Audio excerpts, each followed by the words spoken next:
So, welcome to the eighth episode of Man Buns and the seventh episode of Man Buns and Jesus, the eighth episode of this podcast. We may or may not have made a mistake in the first episode regarding our name. So, if you don't know what I'm talking about, go back, listen to episodes 1 and 2, and then you'll understand what I'm talking about. But I am Josh Laborious. I am a pastor here in Eastvale, California. Well, over in Eastvale, California. I'm in my home and I live in Corona, which is next to Eastvale. But I'm a pastor of Edgewater Lutheran Church, and that over there, whatever direction Zoom is going to record me in, is my co-host, the mighty bearded Ben Olschlager. How you doing, Ben? I'm doing well, Josh. It's the week before Christmas, which means all through the church, not a pastor is sleeping, no matter how much it hurts. Ooh. Yep. Anyway, it's good to see you, Josh. This week we wanted to have a little bit of fun because if we do what we want. Well, there's that, and if you haven't talked to your pastor at any time recently and asked them how they're doing, chances are they're one of three things: tired, stressed, or tired and stressed. And we wanted to do something fun with the podcast this week. This will be coming out the Tuesday before Christmas. Yes. So we're going to keep it Christmas themed, but we're going to add some levity here. Our topic today is we are going to first declare our favorite Christmas movie, defend that selection, and then finally we have to turn it into a sermon illustration. No matter how good or bad that sermon illustration may be. Did you ever play, I guess this is a game, this is a stupid game at seminary where like someone just random, like you throw out a random story or topic or whatever, and someone has to like come up for a way to build a sermon around it? I don't remember ever playing that with people. But what did you play with, puppets? No, with vegetables? I've played that with myself. There were several times over vicarage where I was challenged to turn stupid things into sermon illustrations. My very first sermon over vicarage, I was told, doesn't matter what text you use, but I need you to preach on Star Wars. Easy. Yeah, no, easy. There's all sorts of great stuff there. So I think I paralleled Darth Vader and Moses. Because like you do. But so we're well suited for this podcast. Yeah, absolutely. I also had to work in a flat earth joke at some point. And yep. I meet with some members from my congregation once a month to look at the potential sermon texts for the next month and kind of get their input. What are they curious about? What are their questions? And just kind of talking through it. In the month of January, at least 2 of the weeks, there is a high probability I'm going to be making a Family Guy reference in the middle of the sermon at length. So, okay. Anyway, I don't know if I've done Family Guy yet. It applies to almost everything. It's like The Simpsons, except not quite as expansive. But before we get to that, remember The Simpsons did it first.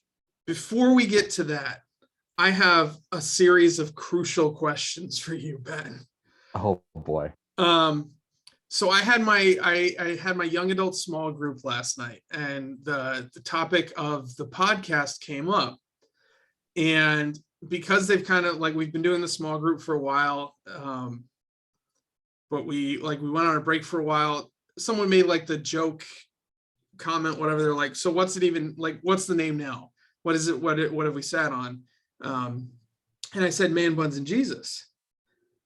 And one of them made like the comment, like, can you not get your hair cut then from now? So like we were kind of going back and forth on it.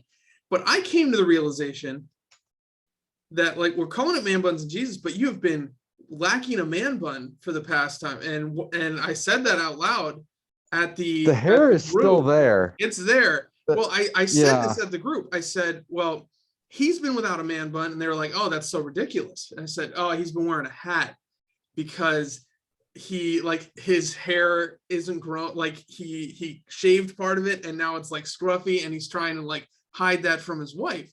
And their follow-up question is like, does he wear a hat all the time? Does he wear a hat to bed? Like, how is this actually effective at hiding your scruffiness from your wife? So they were very curious about that, and I promised I would ask you on the podcast about it. But that's a legitimate question, and the the honest answer to that is I'm not so much hiding it from my wife. Well, I am hiding it from my wife in some regard, but more or less it's just trying to not embarrass her with how silly my hair looks. And so I use the hat as a way to hide, like I have a lot of hair. So if I don't wear a hat, the sides of my hair just kind of floof out and it kind of looks like I have wings on the top of my head because it's at like that awkward length where I can't quite put everything in a bun. Oh, it's the worst length. I agree wholeheartedly. Yeah. I can put the top in a bun, but I can't put anything from the sides in it yet. So I either have to wear a hat to keep everything kind of matted down so I don't have this like set of wings on the side, or I can gel it. So for like Sundays and midweek services and Bible studies and stuff, I will gel my hair down. But I'm lazy, so I just wear a hat anytime that's not Sunday or Wednesday. I can respect that. Yeah. So for my awkward phase, I ended up I tended to use hairspray because I was lazy and like putting the gel in, that just took too much work. So I showered, I styled it, I sprayed it, and we were done. Now I'm never cutting it short again, short enough that I can't pull it back. That is, yeah. And I told them last night, if it ever does get cut that short, it's just, I have short hair for the rest of my life. I'm not willing to do it again. That's fair. All right, so that's our tangent. We can now step into the actual topic. All right, so Josh, what is your favorite Christmas movie? Guys, I would say this is a hot take, but I don't think it is. I think it's growing in popularity. It's sweeping the nation. The popularity of Die Hard, the first one, the original Die Hard, as the best Christmas movie of all time. And to defend, well, I think first I do have to defend Die Hard as a Christmas movie, right? First of all, less than you would have had to do 5 years ago. That's true. I told trend sweeping the nation. It's happening. But first of all, Bruce Willis has a full head of hair, and that's just a Christmas gift to all of us. So that's very Christmas. Not kidding you. The first time I sat down with my dad and watched this movie, that was my first reaction. I looked over and I said, wait a second. Bruce Willis has hair. So obviously it does take place at Christmas. And the whole movie, really, it centers around Bruce Willis playing the role of Santa in a certain light, bringing gifts to his wife and having to overcome the adversity of, well, the terrorists to get these gifts to his wife. And if you're saying, well, Christmas isn't about Santa and gifts, it's about Jesus. And you cannot tell me that Die Hard is not a Christ figure film, because it is. He is bringing salvation to the people of the tower, except for the guy who did a bunch of cocaine. He got shot. So there's that. But so Die Hard, undoubtedly, I mean, there are Christmas trees everywhere. There's snow. It's Christmas through and through. We can dismiss that question right away. And why it's my favorite is because at its core, it's an action movie, and that's really that's my standard for films. It has to be an action. Something has to blow up. Someone has to get shot. and the plot can't be so bad that it distracts me from the explosions and the firearms. That is my standard for movies, and most of the time that makes it very difficult for me to like differentiate between films. But when it comes to Christmas movies, that basically leaves me Die Hard and Rambo. And I like Die Hard better for no particular good reason. So there's my defense of my favorite Christmas movie, Die Hard. What about you, Ben? What have you decided is your favorite Christmas movie? So I was really tempted to go with Shrek the Halls here, but decided against it because I realized I've never actually made it through the entirety of Shrek the Halls because it is an objectively terrible movie. Well, you just lost us our DreamWorks sponsorship. They're never going to run ads on Man Buns and Jesus now, and that's the only thing that would have stopped them. Yeah, I'm sure.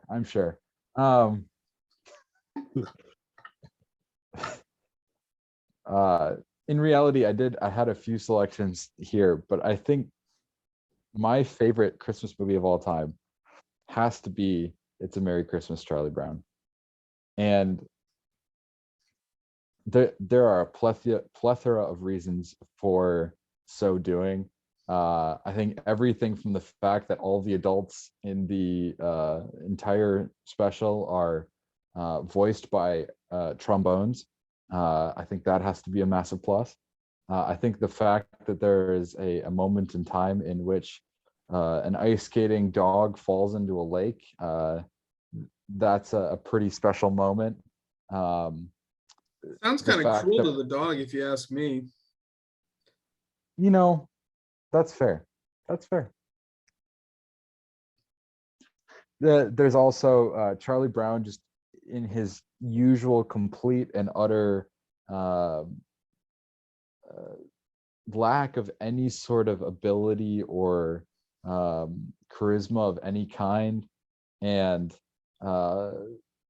essentially giving up on all of his hopes and dreams of actually putting together a decent Christmas play, only to be slaved by a child who is not yet enough confident to not hold on to his blanket or stop sucking his thumb. So in a lot of ways, there are some great Christ figures in this film that come in unusual shapes and sizes, not to mention a human whose very existence is a cloud of dust. That's my... Are you going with God leads his people via a cloud of dust in the wilderness, or like, are you assuming Bethlehem was a dirty place, or where are you going with that one? I mean, from what I remember, Pigpen was kind of a jerk in that movie, which is funny to me that this kid who's an absolute filth pile is still more popular and charismatic than Charlie Brown. And I think more than anything, Charlie kind of serves as this like sacrificial character in the entire special. Like, he is continually smitten, beaten, and afflicted.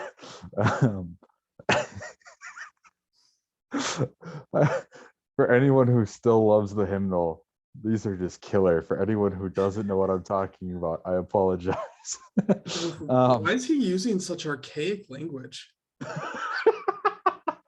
But and I think we've also reached a point in society where archaic is an archaic word to use. Yeah. To describe other archaic words. Old-timey. Anyway. Yeah. Yeah, he's just absolutely beaten up this entire movie.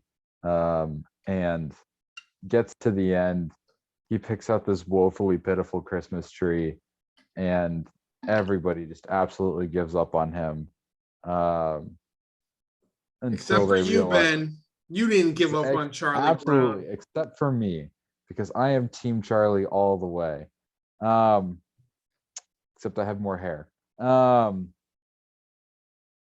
I this is a random aside here, but I sincerely wonder at what age Charlie Brown goes completely bald. Like I the, have the no. kid has like 6 hairs at 7 years old. Well, maybe. Well, first of all, it could just be a really stupid style choice. He could have At decided to what point shave in all at of what his. point in human history was a comb over fashionable? Just telling you. Also, maybe instead of he's losing hair, maybe he's a really late bloomer, and that's all the hair he's grown thus far. I don't buy it. It's I did yeah. Well, I mean, it is your favorite Christmas movie. I'll leave you to be the expert, I suppose. Anyway, yeah. Yeah, I appreciate the heck out of it because we have this sacrificial character who gives everything he's got to put this play on, and then everybody's somehow just abandons him for it, only to realize, oh yeah, he was right this whole time. He was right this whole time. And there's a lot more to Christmas than all the glitz and glamour and aluminum Christmas trees and all the other crazy things that the other people in the performance wanted. If I had a nickel for every time I'd had a conversation that involved aluminum Christmas trees, I'd have 2 nickels, which isn't a lot of money, but it's kind of weird that it's happened twice recently.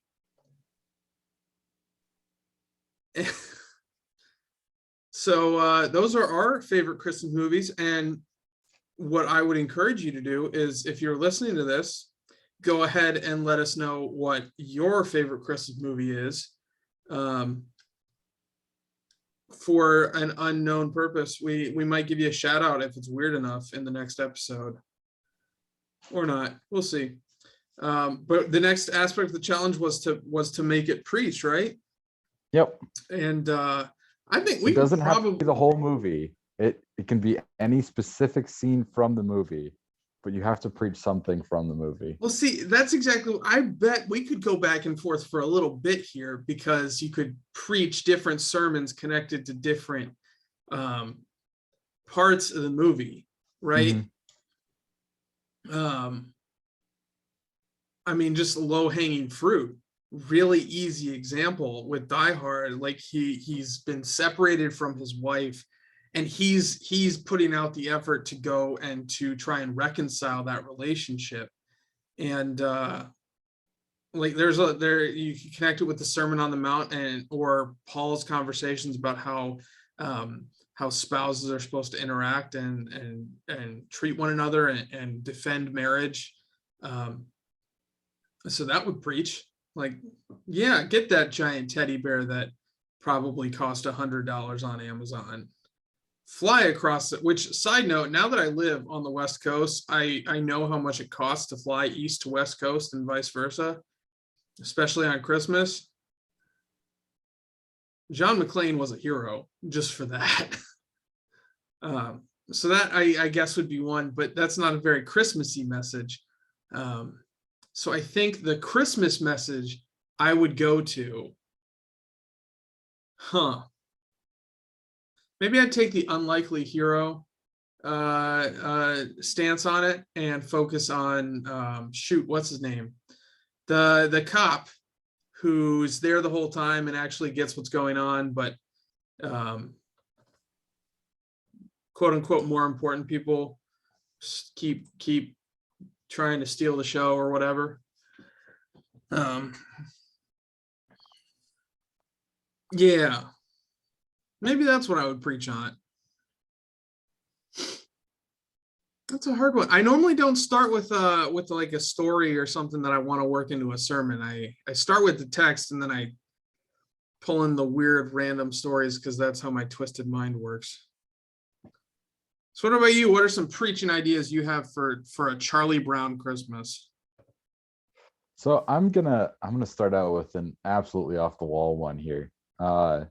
Within the It's a Merry Christmas Charlie Brown, or Charlie Brown Christmas, depending on what title you know it as. I think I've had it wrong for most of my life, but that's okay. There's like a vignette with Lucy and Schroeder trying to skate together, and Schroeder's like playing hockey, and Lucy's trying to convince him to be her figure skating partner. And the entire time I'm watching this scene, one of the most recent times I'm watching the movie, I'm thinking about Jesus being tempted in the wilderness. And for some reason, my mind wanted to parallel Lucy with the Whore of Babylon.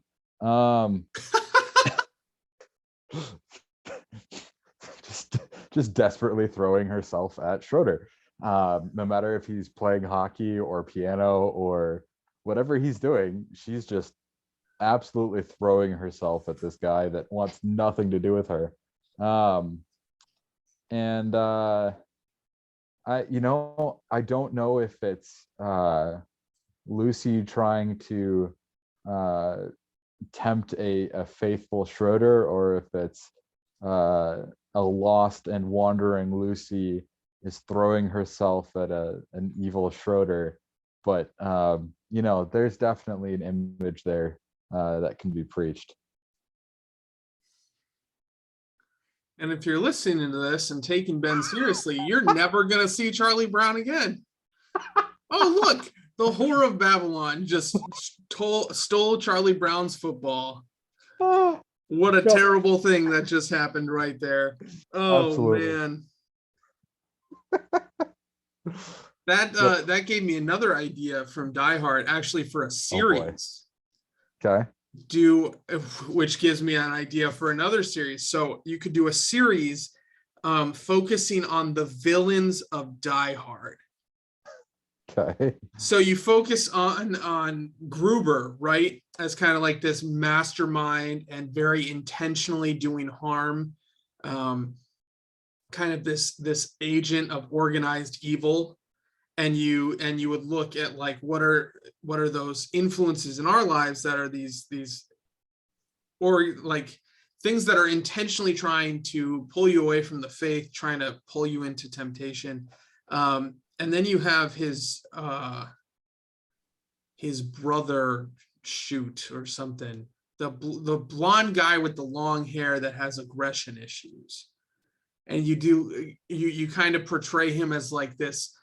He's an active evil, but he's not. He wants to see the world burn, right? He's just violent and kind of, and you can kind of point that to the people in our lives who are doing harm, but really it's not out of malice so much as it is just like they have psychological issues that they need to deal with, and how we're called to biblically handle them. And spoiler, it probably wouldn't be how John McClane handled him, which was murder. So, and then you could step into the villains outside the building, right? The FBI agent his villainy is in his sheer incompetence and pride. The guy who's like the cocaine addict that I mentioned earlier, that he's like willing to sell out everybody for this organization, and kind of talk about those people in the church that they appear to like they say the right things and maybe they look the right way, but really they're not looking out for the well-being of the faithful. So like you could do a series on these different villains in the movie Die Hard, sermons on all of them. That'd preach. I dig. That might be a summer series coming up. If you're from Edgewater and you listen to this and you think that's a good idea, I need you to let me know. I need permission to do that. Maybe. Did that give you enough time to think of any other sermon ideas, or do you just have the one? I've got a few more. Like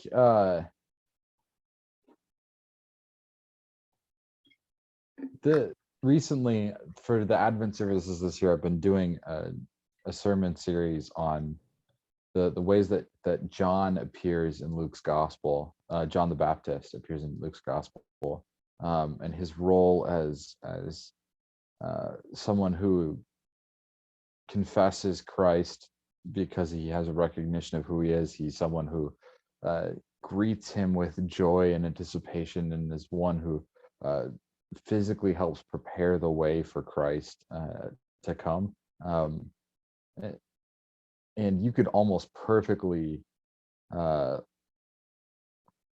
line those pieces up with different things that Linus, this blanket carrying, thumb sucking child, does for Charlie Brown. The way he excitedly greets him when no one else thinks that Charlie Brown is worth an ounce of attention. The way that he sticks with him when the Christmas play begins falling apart. The way he finally steps forward and bang on recites Luke 2 as this firm declaration of, this is what Christmas is about. Prepare yourself for Christmas, because gosh darn it, we've had too much of this commercialization crap, and we're done with this. This is Christmas. This infant child come to save the world. I'm just thinking about how funny it is that like it goes on that thing kind of against the commercialization of Christmas, and I'm pretty sure one of the most expensive Christmas trees you can buy for the size is a Charlie Brown Christmas tree. It's so true. Oh, just the way that the Charlie Brown Christmas special has been itself commercialized around Christmas. Yeah. I made a post not 2-3 weeks ago declaring the Charlie Brown Christmas special soundtrack to be the ideal Christmas tree decorating music. If that doesn't scream like commercialization of Christmas, I don't know what does. I'm trying to, kind of a tangent, but the music that we listen to decorating our Christmas tree, I'm a big fan of alternative music. So we listen to Alternative Christmas with highlights of the playlist, including Don't Shoot Me Santa, You'll Shoot Your Eye Out. That's a good one. I know that one. That one's by All I Want for Christmas is a Work Email. The You'll Shoot Your Eye Out. It's YULE, right? And that's by Fall Out Boy. Correct. Yeah. And everyone, I mean, when you think of Christmas music, Fall Out Boy is the first band that comes to mind, right? Oh, absolutely. Krampus, of course. Have you heard the Reliant K version of 12 Days of Christmas? I think so. No, I know so. They add the chorus, what's a partridge, what's a pear tree? I don't know, yes. So please don't ask me. Either way, I can tell they're a terrible gift to get.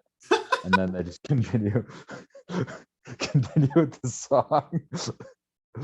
We also have Fountains of Wayne, famous for the song Stacy's Mom, which is my qualification for radio stations. As soon as I hear Stacy's Mom played on the radio, that's a radio station that gets a preset in my car. They have I Want an Alien for Christmas. Yep. So that's the music I listen to decorating for Christmas. I'm pretty sure that one's a spoof of what's it called? I Want an Elephant for Christmas. I thought it was I Want a Hippopotamus for Christmas. Oh, you're right. That's absolutely what it is. Yep. See, I knew it was a spoof of another like funny kind of terrible old school song, but it full offense to anyone who likes I Want a Hippopotamus for Christmas. It's right up there with the Baby Shark song. Yeah. it's in the neighborhood. Oh man. So another sermon from Die Hard, getting back to our initial point. No, you can keep going. You don't want to go back to the initial point. You could probably do something with the different like sufferings of John McClane and like the different things that Christians go through. Because spoiler alert, Jesus promises several times, as do the epistles, that being a Christian is going to make your life more difficult, not easier. So if anyone tells you believe in Jesus and your life will just be like rainbows and ice cream, they're not, they're off base somewhere. But like you could talk about kind of the, when he gets glass in his feet, and you could connect that to kind of on our walk, the things we stumble across in our walk that make it a lot more difficult.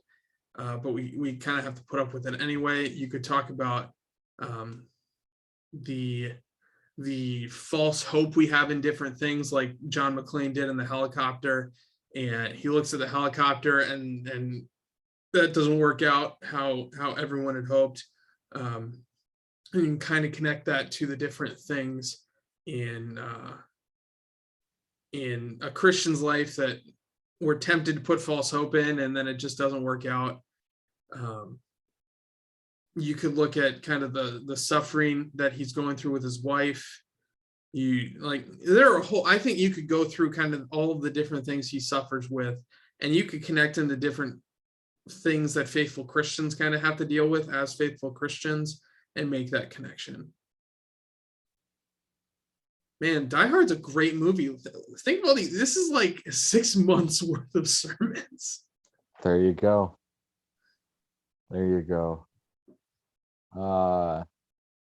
I've only got 25 minutes worth of runtime to work with. You've got 2 hours. That's true. You didn't pick a super substantive movie. No, I think I've got one more good one that I wanna do, and it is that stupid little tree.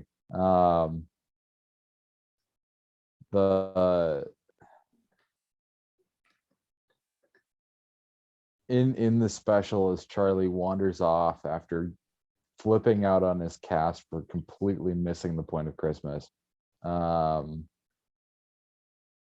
he wanders off and he buys that little Christmas tree, and wanders home to find Snoopy and his Vegas-esque neon doghouse have won the Christmas light decorating competition in town. Which, how bad does the rest of town have to be if a dog won a Christmas light competition? Like, I mean, maybe the dog, like maybe the judges really have a thing for dogs. I don't know.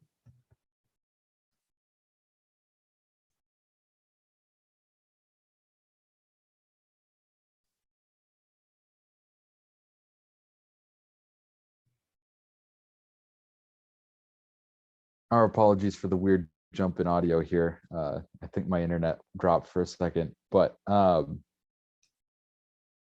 it is ridiculous that Snoopy won the Christmas light decorating competition as a dog. You'd hope that there's a lack of bias from the judges, and hope that they didn't just pick a dog's entry because it is a dog's entry. To me, that feels like picking a 3-year-old's entry in an art prize with a multi-million-dollar, grand prize because it was done by a 3-year-old. No, pick the. I wasn't even thinking about that. I mean, there is the reality that it's really impressive that that something without opposable thumbs set up that whole thing. But I was going more for the dogs are cute, and you get bonus points for being a cute dog. Yeah. No. No. Either way, it shouldn't happen. But then Charlie takes one ornament off of Snoopy's doghouse, puts it on this tree, and the tree collapses like it's in pain. and at that point, Charlie, whose hopes are already slightly crushed by the fact that his Christmas performance has fallen apart, has now been completely crushed by the fact that he has killed this living thing, this Christmas tree, and his Christmas is effectively ruined. Only for the people who have wandered in darkness and to whom Linus has shown the great light to wander out of their stupor, their commercialized stupor, and resurrect this poor little Christmas tree before singing "Hark the Herald Angels Sing," "Glory to the Newborn King," and everybody circles back to this beautiful, pure recognition of Christ having come as the Savior of the world, the King of Kings, the Messiah. Added breach. All right, so I think we've firmly established that both of us are how shall we say, creative enough to make sermons out of these things. There are other ways to describe it, but I'm not gonna do that on a recorded line. But I think maybe we should spend some time also in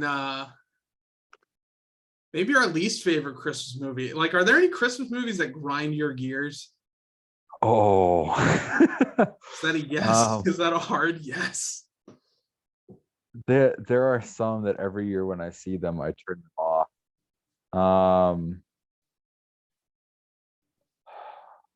Now I gotta think. What is my least favorite Christmas movie?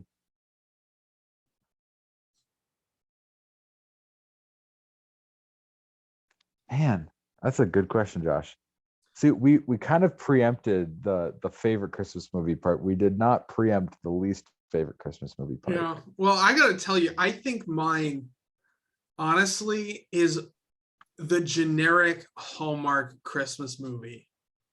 And I'm fairly confident my mother doesn't listen to these, but if she does, she might be pretty sad about that because she loves those Hallmark Christmas movies. But like, they're all the same. There are dozens, maybe hundreds of them, and they're all the same. Guy or girl goes from big city to little city, or from little city to big city. Doesn't fit in. Meets someone who's the opposite. They fall in love. Christmas is saved. Everybody's family's happy about the situation. And it snows magically somewhere. Like, I just described to you the plot of probably 90% of those Hallmark movies. And it's just, first of all, I don't know what it has to do with Christmas. They're all just bad rom-coms. And they feel like a waste of time and resources and effort, and yikes. I can't roll my eyes hard enough at insert title here, generic Hallmark Christmas movie. And I know that's a hot take because I know a lot of people love those movies, but I do not get it. For the life of me, do not get it. What do you think, Ben? Are you a big Hallmark Christmas guy? Did I just offend you deeply? No, I was tempted to say more or less the same thing. And it's a good thing my grandma doesn't listen to these either. In case anyone gets inspired, sorry, Mom, and sorry, Ben's grandma. Yeah. I think my answer has to be the Jim Carrey remake of How the Grinch Stole Christmas. The first one is nigh on perfect. Why mess with that and create this abomination? Like, that movie was uglier than the costume he had to wear. yeah.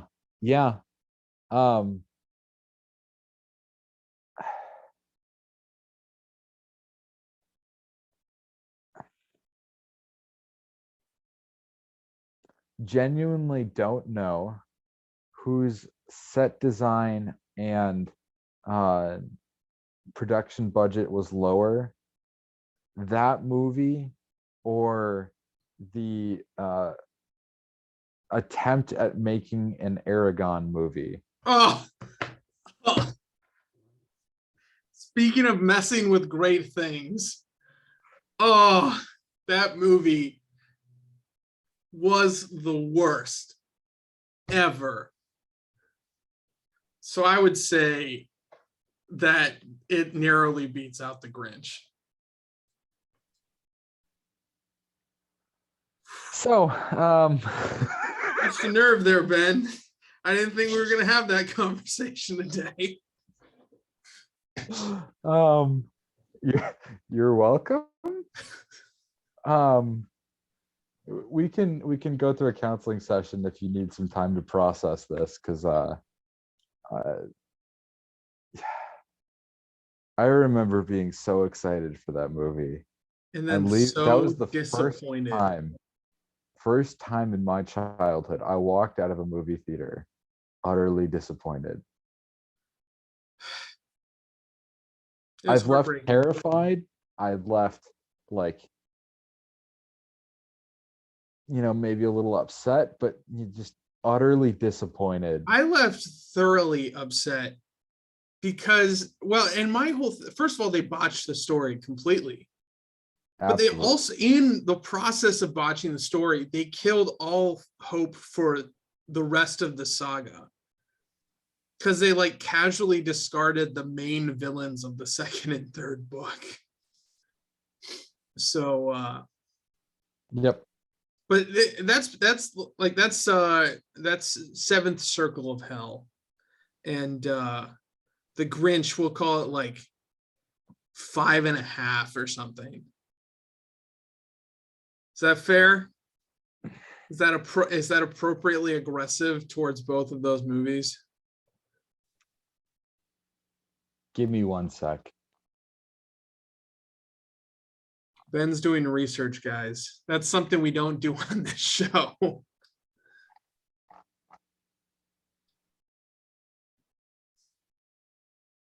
You're right. I am doing research. What are you looking up?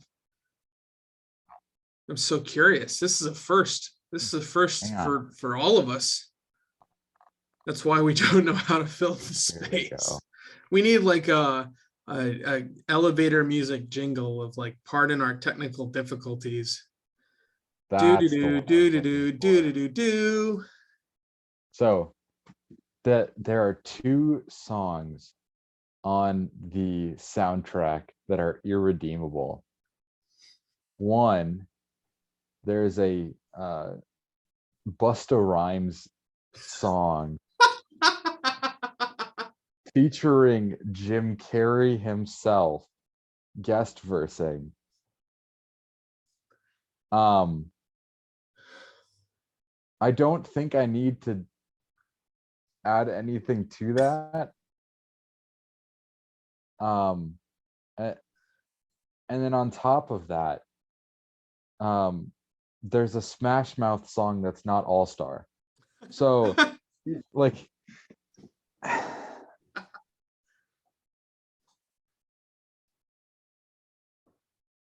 yeah,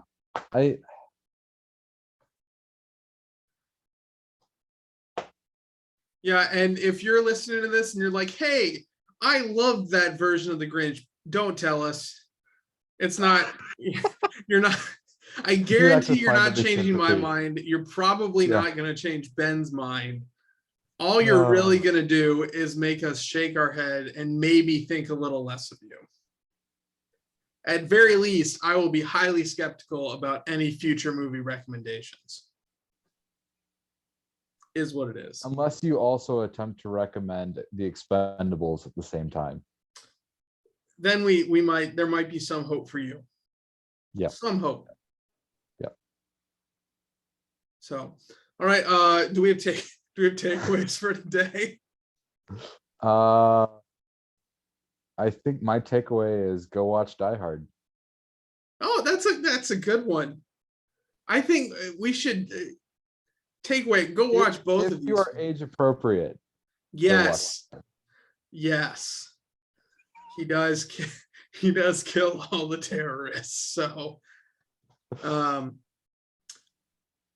I thought you were going to go with the lesson of don't ever watch the Grinch, but That could no, be I yours. think what I want you, Cool if you have made it through this whole podcast, first of all, hats off to you. That's some dedication. I hope your takeaway is that pastors can be pretty ridiculous, and hopefully that's at least moderately entertaining for you. So with that,